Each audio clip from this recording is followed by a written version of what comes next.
മോശയോട് പറഞ്ഞു, God told Moses, you go and speak to the Lord. സംസാരിച്ച മതി, പാറയോട് കൽപ്പിച്ച വെള്ളം കൊണ്ടുവരും, പാറ പിളർന്ന് വെള്ളം വരും. പക്ഷെ പറയാത്ത കാര്യം അവിടെ ചെയ്തു. He struck the rock, എടുത്ത് അടിച്ചു. Here we are disciplining everyone. ഇവിടെ എല്ലാവരും ശുശ്രൂഷക്കാർ ഇവിടെ ഡിസിപ്ലിൻ ചെയ്യുന്നുണ്ട്. എങ്ങനെയാണ് ഡിസിപ്ലിൻ ചെയ്യുന്നത്? You sit here. Those who are believers can sit everywhere.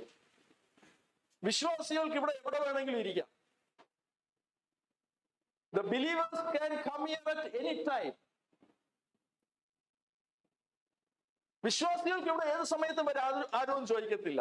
But those who are trained for the ministry, ഇവിടെ കുറെ ആൾക്കാർ ശുശ്രൂഷിക്കുന്ന കണ്ടില്ലേ, അവർക്ക് എവിടെയെങ്കിലും പോയി ഇരിക്കാൻ പറ്റത്തില്ല. അവരുടെ ഡിസിപ്ലിൻ ടെസ്റ്റ് ചെയ്യുന്ന സ്ഥലമാണിത്. എന്നെ നിങ്ങൾ ധിക്കരിച്ചാലും ദൈവം നോക്കും. എത്ര പേർക്ക് മനസ്സിലായി? So you have to sit where we are telling. ഇവിടെ ഓരോന്ന് ചെയ്യാൻ കൽപ്പിച്ചിട്ടുണ്ടല്ലേ. വേറൊരാളുടെ ജോലി കയറി നമ്മൾ ചെയ്യല്ലേ. എത്ര പേർക്ക് മനസ്സിലായി? 9:00 മുമ്പ് ഇത് കസേര നിരത്തിയിടല്. You should not lay the chairs before 9:30. 9:00 മുമ്പ് വന്ന് കസേര പിടിച്ചു ഇടല്. എന്താ? അന്ന് ശുശ്രൂഷിക്കേണ്ട ആൾക്കാരാണ് ശരിക്കും ഇടേണ്ടത്. അവരില്ലെങ്കിൽ ബാക്കിയുള്ളവർ ഇടാം. വല്ലതും പിടികിട്ടിയ? God is not pleased when you come late and minister and somebody laying the chair. വേറെ ആരോ കസേര ഇട്ടിട്ട് നിങ്ങൾ ഇവിടെ ഒന്ന് ശുശ്രൂഷിക്കുന്ന ദൈവത്തിന് ഒട്ടും താല്പര്യമില്ല. വല്ലതും പിടികിട്ടിയ? അതുകൊണ്ട് നേരത്തെ വന്ന് ഈ കസേര ഇടലെന്ന് പറയുന്നതിന്റെ കാര്യങ്ങൾ ഇതാണ്. ഓരോരുത്തരെ ഏൽപ്പിച്ചതേ ചെയ്യാളൂ, ഏൽപ്പിക്കാത്ത ചെയ്യാൻ പാടില്ല. കിട്ടിയെന്ന് അറിയത്തില്ല. ഈ പാസ്റ്റർ എന്താ ഇതൊക്കെ പറഞ്ഞുകൊണ്ടിരിക്കുന്നത്? മോശയോട് പറഞ്ഞു, what God told Moses, you speak to the rock. പറയാൻ പറഞ്ഞത് കൽപ്പിക്കാൻ പോയി വടിയെടുത്തു. നീ ഇനി അതിനകത്ത് കിടക്കണ്ട, ദൈവം പറഞ്ഞു. ഇത് നിങ്ങളുടെ ഭാവിയെ തീരുമാനിക്കുന്ന സ്ഥലമാണ്. This is the church is the place, or the Bible is the place how God will give you blessing or not. നിങ്ങൾക്ക് അനുഗ്രഹം തരുമോ ഇല്ലേന്ന് തീരുമാനിക്കുന്ന സ്ഥലമാണ് ഈ ബൈബിളും ഈ വേദപുസ്തകവും ഒക്കെ. എത്ര പേർക്ക് മനസ്സിലായി? ഉറങ്ങല്ലേ? അപ്പൊ ഇത് ശ്രദ്ധിക്കാതിരുന്നതിനെ പിന്നെ എങ്ങനെ അനുഗ്രഹം കിട്ടുന്നത്? We can go to the market and buy any fish. കേടുവന്ന മീൻ കഴിച്ചാലും അല്പം വയറിന് കേടുവരുമെന്നേ ഉള്ളൂ, വേറെ കുഴപ്പമൊന്നുമില്ല. But we should be very careful in doing everything. എത്ര പേർക്ക് മനസ്സിലായി? So that is why Moses was not able to enter the promised land. അത്ര സൗമ്യനും നല്ലവനും താഴ്മയുള്ള മോശയെ ദൈവം അവിടെ കേറ്റിയില്ല. വലിയ പാപമൊന്നും ചെയ്തില്ല കേട്ടോ, പിറുപിറുത്തില്ല. Only what he said, he did not do anything what was not told. പറയാത്ത കാര്യം അവിടെ ചെയ്തു.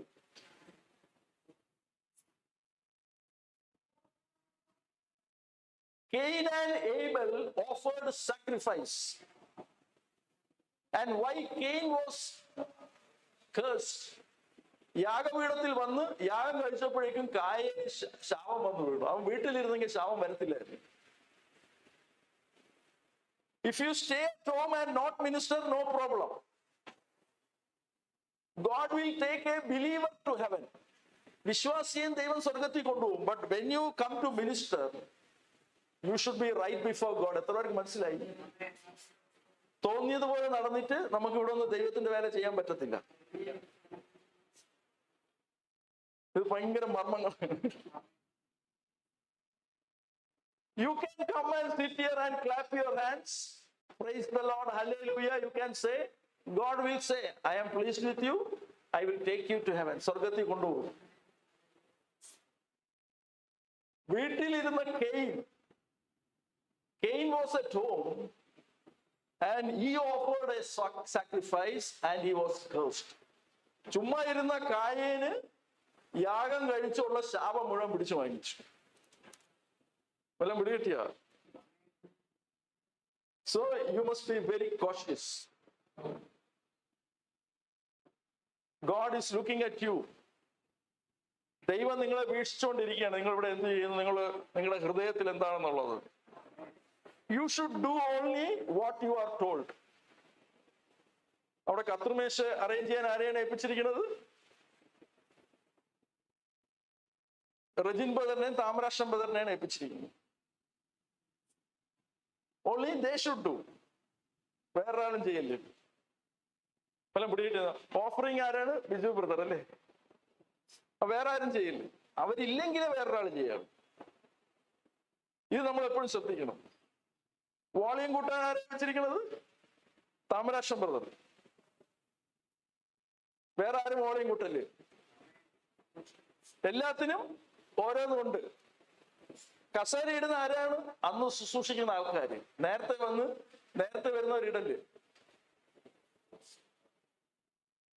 If they don't do, you can do. അവരിട്ടില്ലേ നിങ്ങൾക്ക് ചെയ്യാം. വല്ല പിടിയിട്ടെന്ന് അറിയത്തില്ല. You have to keep this in your mind. ഇത് നിങ്ങളുടെ ഹൃദയത്തിൽ എപ്പോഴും ഉണ്ടായിരിക്കണം.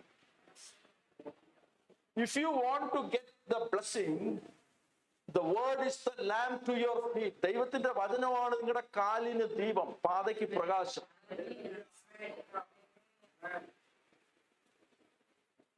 So Elijah was hiding in the brook.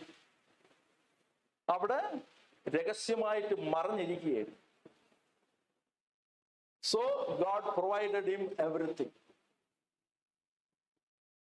If anyone is saying I am lacking, ആരെങ്കിലും പറയുകയാണ് എനിക്ക് ബുദ്ധിമുട്ടാണെന്ന് പറഞ്ഞു കഴിഞ്ഞാൽ, you go and hide yourself. ആരെങ്കിലും പറയുകയാണ് എനിക്ക് ഞെരുക്കമാണ്, ബുദ്ധിമുട്ടാണ്, എന്താ ദൈവം ഞെരുക്കം തന്നിരിക്കുന്നത്? Don't go to the museum park or to the cinema theater. You go and hide yourself. ഞെരുക്കം തന്നിരിക്കുന്നതിന് കല്യാണ വീട്ടിൽ പോകാനല്ല. Somebody borrowed money from somebody else. ആരെഴുന്ന കടം മേടിച്ചിട്ട് കല്യാണ വീട്ടിൽ കൊണ്ട് പ്രസന്റേഷൻ കൊടുത്തു. എന്താണ് നിങ്ങൾക്ക് സാമ്പത്തിക ബുദ്ധിമുട്ട് തന്നിരിക്കുന്ന ദൈവം? ഒളിഞ്ഞിരിക്കാൻ വേണ്ടിയാണ്. വല്ലതും പിടികിട്ടിയെന്ന് അറിയത്തില്ല. You go and hide yourself, the provision will come there. If you are faithful to the Lord will command someone to provide for you. എത്ര പേർക്ക് മനസ്സിലായി?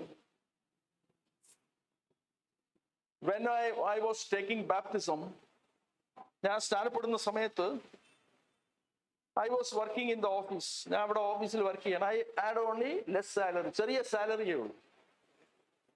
But I stayed there. But all of my needs are going well. എൻ്റെ ആവശ്യങ്ങളെല്ലാം അവിടെ ദൈവം നിറവേറ്റുന്നുണ്ട്. God will command someone or other to provide for me. എത്ര പേർക്ക് മനസ്സിലായി? I was there in that office for 9 years. 9 കൊല്ലം ഞാൻ എൻ്റെ സഭയിലുണ്ടായിരുന്നു. These 9 years, every new year you gave me dress and pant. ഉദാഹരണം 9 കൊല്ലം അവരോടാണ് ദൈവം കൽപ്പിച്ചത് എനിക്ക് പാന്റും ഷർട്ടും തരണമെന്ന്. എത്ര പേർക്ക് മനസ്സിലായി?